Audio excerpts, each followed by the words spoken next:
नमस्कार, मैं ऋचा सिंह और आप देख रहे हैं सी न्यूज भारत। वक्त हो चुका है न्यूज बुलेटिन का। बुलेटिन में सबसे पहले बात करेंगे आगरा की, जहां विश्व तंबाकू निषेध दिवस पर हुआ गोष्ठी का आयोजन। आगे चर्चा करेंगे अमरोहा की, जहां नौकर बना हैवान, मालिक की धारदार हथियार से गला काट कर की हत्या।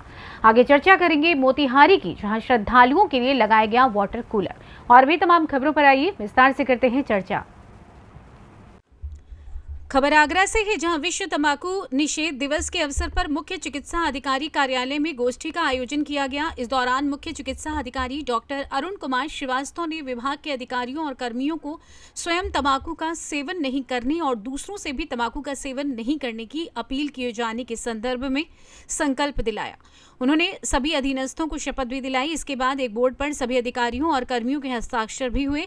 इस दौरान सभी एसीएमओ सहित अधिकारी गण रहे मौजूद।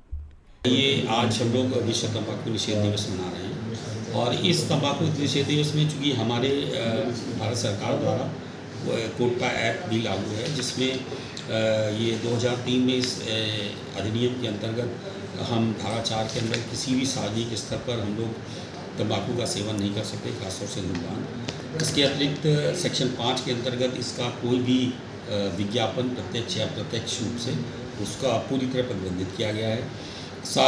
इसके बाद सेक्शन 6A के अंतर्गत किसी भी 18 वर्ष की आयु से कम व्यक्ति को या बच्चे को तंबाकू नहीं बेचा जा सकता। और सेक्शन B के अंतर्गत 6B के अंतर्गत जो स्कूल परिधि के 100 गज के अंदर अगर कोई तंबाकू बेचता है तो उसको दंडित किया जा सकता है। साथ में जो भी तंबाकू उत्पाद है वो उसमें हम। आगरा से सी न्यूज संवाददाता अनुज उपाध्याय की रिपोर्ट। खबर अमरोहा से है, जहां थाना बछरायू क्षेत्र के गांव छजुपुरा में नौकर ने मालिक की धारदार हथियार से गर्दन काटकर हत्या कर दी। हत्या की खबर लगते ही गांव और क्षेत्र में सनसनी फैल गई। सूचना पाकर मौके पर पहुंची पुलिस ने शव को कब्जे में लेकर शव का पंचनामा भरकर पोस्टमार्टम के लिए भेज दिया। बता दें कि क्षेत्र के गांव छजुपुरा में किसान चंद्रपाल पुत्र बलवंत उम्र 50 वर्ष के यहां पिछले कुछ दिनों से नेपाल निवासी युवक नौकरी करता था, जो कि किसान की खेती व पशुपालन का काम करता था।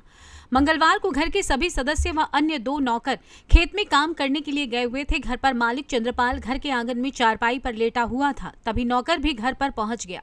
दोनों में किसी बात को लेकर अनबन हुई। इसी पर नौकर ने पास पड़ी गन्ना खोदने की कस्सी उठाकर चंद्रपाल प्रत्यक्षदर्शियों के अनुसार दोनों में किसी बात को लेकर अनबन हुई। इसी पर नौकर ने पास पड़ी गन्ना खोदने की कस्सी उठाकर चंद्रपाल की गर्दन पर ताबड़तोड़ वार कर दिया, जिससे चंद्रपाल की मौके पर ही मौत हो गई। ऐसे में आइए जानते हैं क्षेत्र अधिकारी अरुण कुमार सिंह ने क्या कुछ कहा। आज दिनांक 30/5/2023 को थाना बछरायू क्षेत्र अंतर्गत गांव छज्जूपुरा माफी में समय करीब 6:30 बजे साय गांव निवासी श्री चंद्रपाल उम्र करीब 55 वर्ष की उनके ही घर में उनके घरेलू नौकर सुकू कुमार, जो कि मूल रूप से जलपाईगुड़ी पश्चिम बंगाल का रहने वाला है, के द्वारा काम करने को लेकर हुई कहासुनी पर घर में रखे फावड़े से उनके सर में प्रहार करते उनकी हत्या कर दी है। परिजनों की सूचना पर स्थानीय पुलिस द्वारा तत्काल मौके पर पहुँचते हुए पंचायतनामा की कार्रवाई पूर्ण कराते हुए शव को पोस्टमार्टम हेतु भेज दिया गया है तथा परिजनों की तहरीर के आधार पर सुकू कुमार के विरुद्ध धारा 302 आईपीसी का अभियोग पंजीकृत कर लिया गया है। स्थानीय पुलिस द्वारा अथक प्रयास के उपरांत सुकू कुमार को गिरफ्तार कर लिया गया है तथा उससे विस्तृत रूप से पूछताछ की जा रही है। कल उसका चालान मान्य न्यायालय किया जाएगा। आवश्यक विधिक कार्रवाई की जा रही है। अमरोहा से सी न्यूज संवाददाता गौरव श्रीमाली की रिपोर्ट। खबर बिहार के बेगूसराय से है, जहां बेगूसराय में बिहार राज्य माध्यमिक शिक्षक संघ के द्वारा बिहार राज्य विद्यालय अध्यापक नियमावली 2023 के विरोध में धरना प्रदर्शन कार्यक्रम का आयोजन समाहरणालय के दक्षिणी द्वार पर किया जा रहा है। बिहार माध्यमिक शिक्षक संघ के द्वारा आयोजित ये धरना प्रदर्शन 22 मई से चलकर 3 जून तक शिक्षा एवं शिक्षक विरोधी बिहार अध्यापक भर्ती नियमावली 23 के प्रतिरोध में आयोजित की गई है। इसी सिलसिले में बुधवार को शिक्षकों के समर्थन में राज्यसभा के सांसद राकेश सिन्हा पहुंचे, जहां उन्होंने शिक्षकों की मांग को जायज ठहराते हुए सरकार पर कड़ा प्रहार किया और कहा कि ये सरकार शिक्षक और शिक्षा विरोधी सरकार है। इस सरकार की प्राथमिकता में शिक्षा नहीं, ये सरकार ठेकेदारों की सरकार है। राकेश सिन्हा ने कहा कि शिक्षकों की मर्यादा की रक्षा होनी चाहिए। शिक्षक और शिक्षक अभ्यर्थी लगातार प्रदर्शन पर बैठे हुए हैं, सरकार इनके प्रति लगता है उदासीन बनी है। इसको आप कैसे देख रहे हैं? देखिए, बिहार सरकार की संवेदनहीनता हर प्रकार से सामने आ रही है। ना ही उनके मांगों पर विचार किया जा रहा है, ना ही उनके संघर्ष के साथ कोई संवाद किया जा रहा है। लोकतंत्र में जो सरकार संवाद नहीं करे और शिक्षकों की मांगों पर पुनर्विचार नहीं करे, वह सरकार किसी भी प्रकार से लोकतांत्रिक नहीं मानी जाएगी। बिहार सरकार शिक्षकों की मर्यादा की, मान की रक्षा करे। उनकी योग्यता पर जो सवाल खड़ा किया जा रहा है उसके लिए स्वयं सरकार दोषी है। सरकार अपने दोष के लिए शिक्षकों को मोहरा नहीं बनाए, शिक्षकों को बलि का बकरा बनाया जा रहा है। इसलिए मैं सरकार से अपील करता हूं, राजनीतिक दलों से, वे एकजुटता के साथ शिक्षकों के संघर्ष में शामिल हों और उनकी मांगों को सहानुभूतिपूर्वक उनके साथ संवाद करें और उन मांगों को स्वीकार करें। सरकार की नई नियमावली से आप इस नियमावली को आप कैसे देखते हैं? ये सरकार भरोसे की सरकार नहीं है। जो सरकार शिक्षकों के बारे में प्रतिदिन नियमावली बदल दे, क्या गारंटी है कि सरकार अगले दिन नियमावली नहीं बदलेगी? ये शिक्षक उसी सरकार के नियमावली से आए थे। आज वही सरकार उनके साथ दोहरा व्यवहार कर रही है। तो सरकार तो स्वयं बताइए, ये कोई दूसरी सरकार नहीं थी, अमेरिका से बनी हुई सरकार नहीं थी। यही नीतीश जी की सरकार ने इनको नियुक्त किया और यही नीतीश जी की सरकार उनको नियुक्ति पर सवाल खड़ा कर रही है। इसलिए मैं उनकी वैधानिकता पर सवाल खड़ा करता हूँ। शिक्षकों की मर्यादा की रक्षा होनी चाहिए। बाबर इन पर लाठी भी चार्ज पटना में हुई, इसको कैसे देखें? देखिए, ये सरकार शिक्षक विरोधी है, शिक्षा विरोधी है। शिक्षा इसकी प्राथमिकता में नहीं है। ये सरकार ठेकेदारों की सरकार है।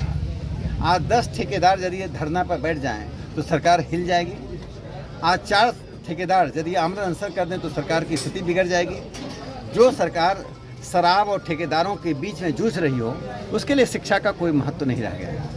बिहार से सी न्यूज संवाददाता मोहम्मद मुमताज की रिपोर्ट।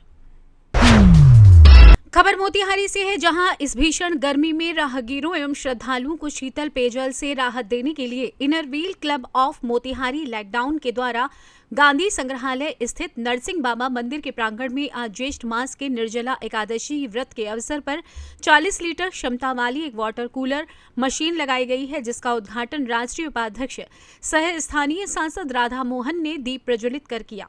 इस मौके पर राष्ट्रीय उपाध्यक्ष सह सांसद राधा मोहन ने इनर व्हील क्लब की सभी सदस्यों को इस नेक कार्य के लिए शुभकामनाएं और बधाई दी।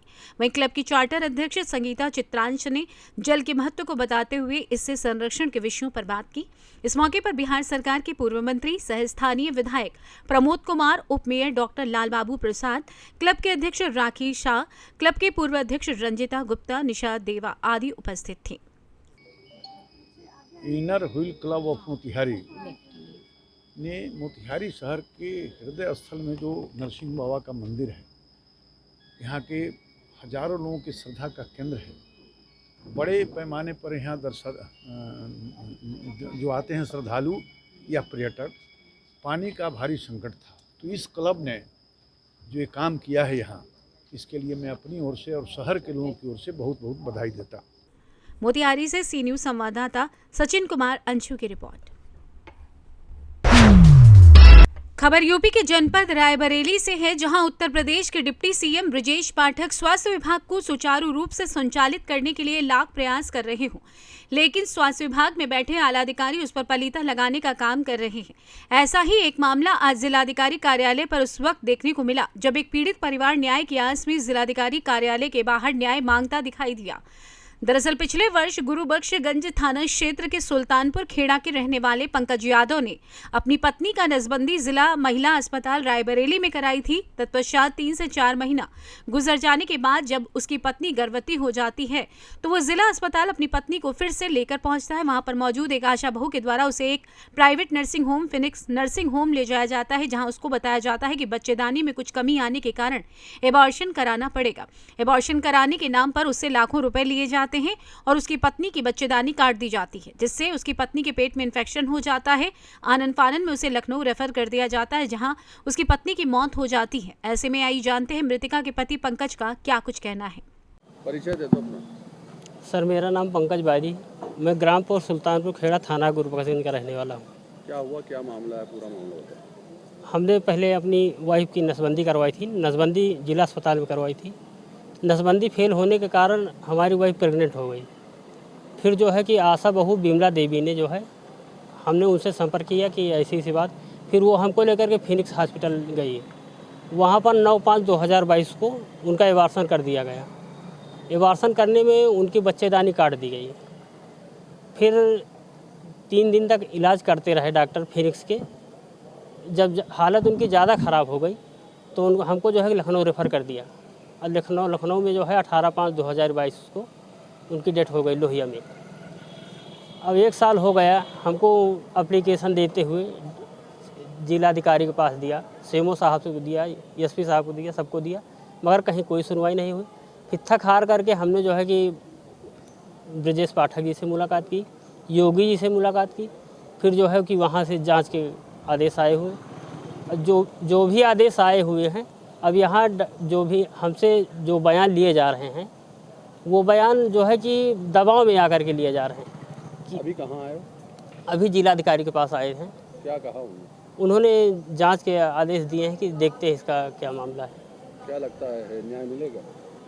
अब देखो सर, न्याय मिलता है कि नहीं मिलता है।